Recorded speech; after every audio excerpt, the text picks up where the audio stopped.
Today I'm going to show you 3 apps on your phone to help you catch more fish from the surf. I'm going to do this by showing you what to look for in each app, explain the meaning of basic surf terminology, and by the end of this video, show you how to use all 3 of these apps together to predict when the fish are likely to be biting. With the help of these apps, I went surf fishing about 25 times between August and January and only skunked 1 time. If you add these tips into your fishing arsenal, I can guarantee that your time surf fishing will improve and that you'll catch more fish. But before going any further, I want to note that I won't be covering coefficients or barometric pressure because for me, I haven't found consistent success utilizing these tools. And for example, when I look back on January 11th when I caught a 32-inch halibut and also ran into a red hot yellowfin croaker bite, that window supposedly showed that there would be no fish activity. But to be clear, this is just me, and what works best for me might not work best for you. Let me know in the comments below what you find to be the most helpful metrics for finding a good bite.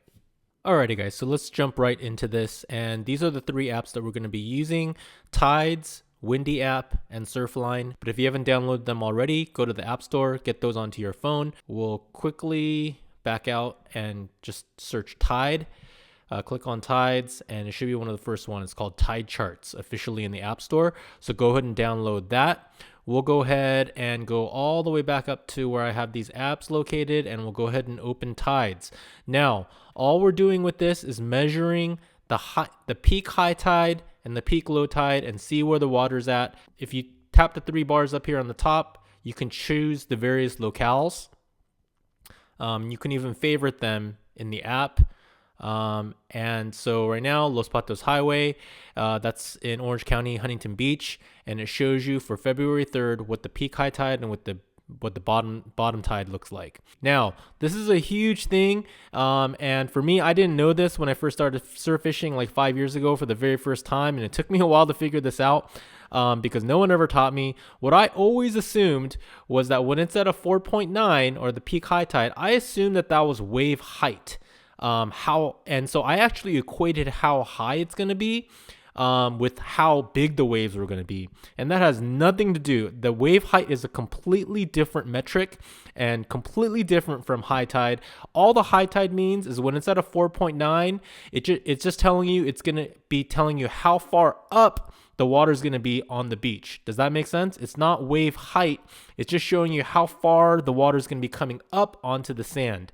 So basically, it's just telling you what's going to be covered and what's going to be uncovered. So for me, you guys know I like fishing low tides, and what that means is that at the low tide at certain beaches, you can walk a lot further out because the water is not there like it usually is, and you can hit structure that you wouldn't normally be able to target.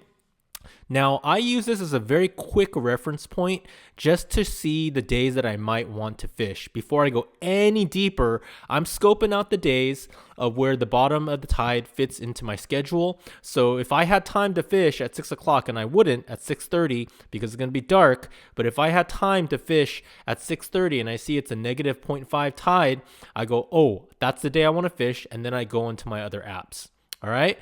Now, another thing that I want to show you regarding this, and just to debunk my silliness, and hopefully if you're just starting out and you're trying to learn this too, it can be helpful for you. The way I tried to measure the conditions was when I looked at the high and the low, we see over a 5-foot swing, a 5-foot difference between the high and the low. I always assumed that the greater that difference, the rougher the water was going to be. So I thought that if I saw a 5, like anything over 4, I just assumed that the water and the current and the waves and the swell pushing in was going to be really, really rough because that swing was so large.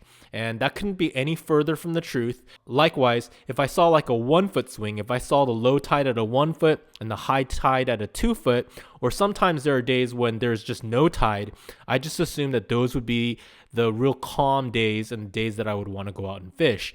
That actually has nothing to do with it. So regardless of whether it's super high and super low, or whatever the swing is, the waves might still be super calm or super rough. And I'm going to show you here in a minute in a different app how to measure that. And to me, that's the most critical aspect of choosing what a good day of fishing might look like. So stay tuned so you don't miss out on that information. A lot of times, old school fishermen will say, hey, 2 hours before and 2 hours after high tide, that's the best time to be fishing.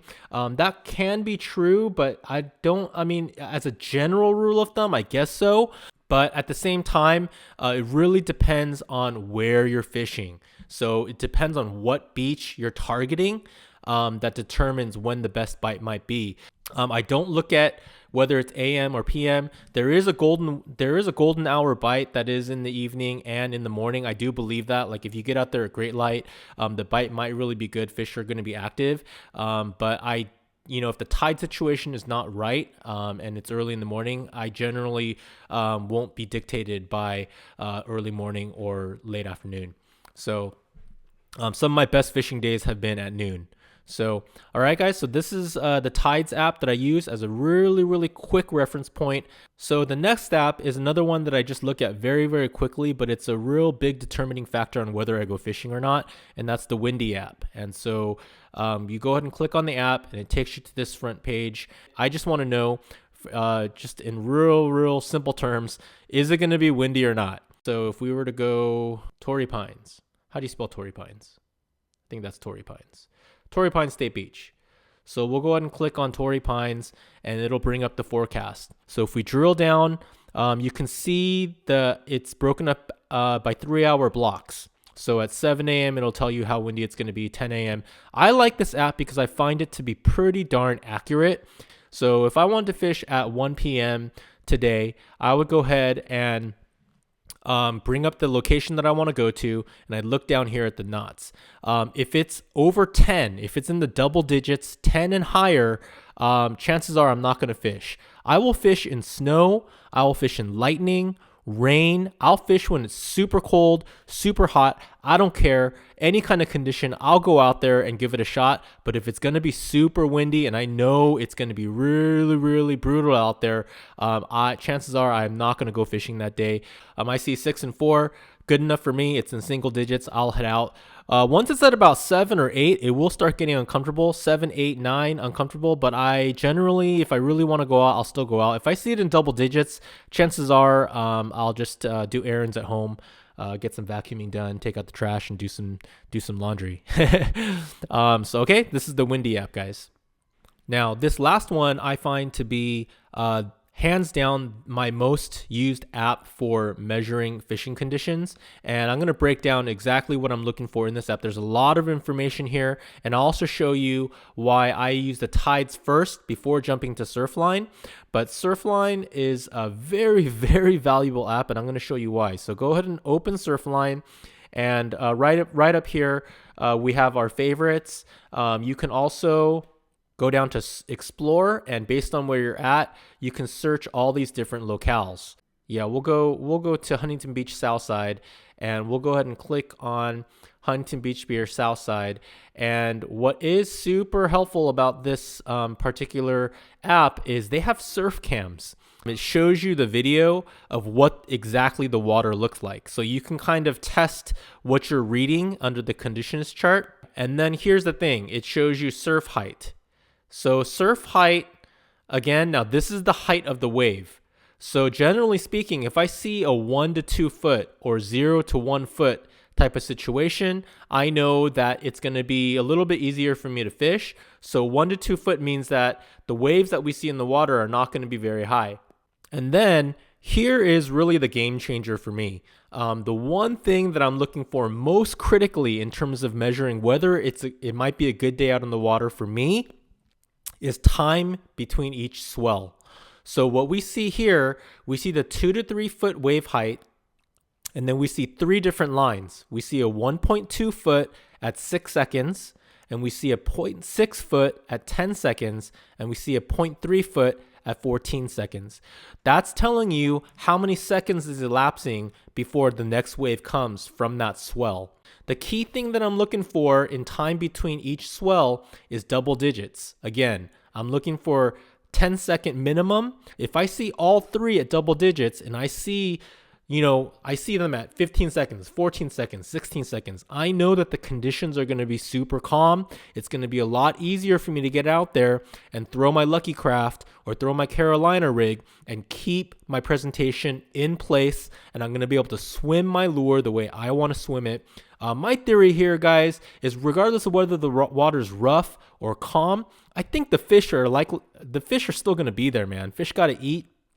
However, the calmer it is, the more control we have as fishermen to do what we think we need to do to get a bite. And I'm telling you guys, the double-digit time between each wave period, that has been the single biggest game-changing thing for me. When I go out and it's double-digit seconds between each set, and I go out, I almost always catch fish. It's not always wide open. It's not always a fantastic bite, but rarely do I skunk when I go to my spots and when I go to my beaches and the conditions are as such. The days you want to avoid is when you see those 16 seconds, 12 seconds, 14 seconds going into single digits, like 6 seconds, 2 seconds, and 4 seconds. Chances are water's not going to be very good at all. So the other thing that this can do is if you see that it's going to be a little bit rougher and it might be more challenging to throw something as finesse as the Lucky Craft, it might be good and it's the only day you can fish.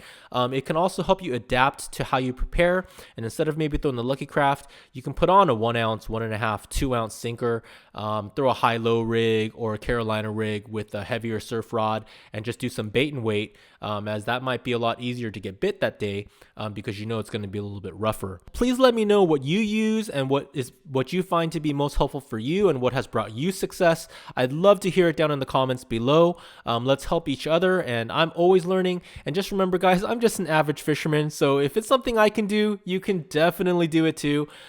Keep learning, keep striving, and remember, you can't catch if you're not casting, so stick with it. Get out there, guys. Let's keep it positive. And until next time, guys, tie lines.